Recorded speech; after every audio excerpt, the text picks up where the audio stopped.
বন্ধুর সাথে ঘুরতে গিয়েছিলাম গোদাপিয়াশালের জঙ্গলে। জঙ্গল ঘুরতে ঘুরতে কিছু দূর যাওয়ার পরে দেখেছিলাম কে বা কারা জঙ্গলে আগুন লাগিয়ে দিয়েছে। কিন্তু কেন লাগিয়েছে, কী জন্য লাগিয়েছে জানি না, দেখে খুব খারাপ লাগলো। খানিকক্ষণ যাওয়ার পরে একটা শেয়ালের দেখা পেয়েছিলাম। ওইটা শিয়ালটা ছবি দেখতে কেমন দেখ? আর দেখ এগুলা সন্ধ্যাবেলায় সব আমাদের ঘর পর্যন্ত চলে যায়। এই দেখ শিয়াল পেছন দিকে কোথায় চলে গেল? এর মধ্যে এতটা চলে ওই জঙ্গলটা আগুনে পুড়িয়ে দিয়েছে বলে না, শিয়ালের কালার আর জঙ্গলের কালার মিশে গেছে।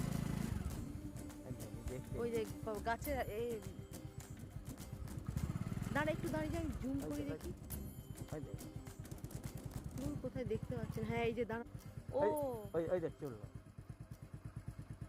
না, আমার ধরতেই পারছি না। ওই দেখ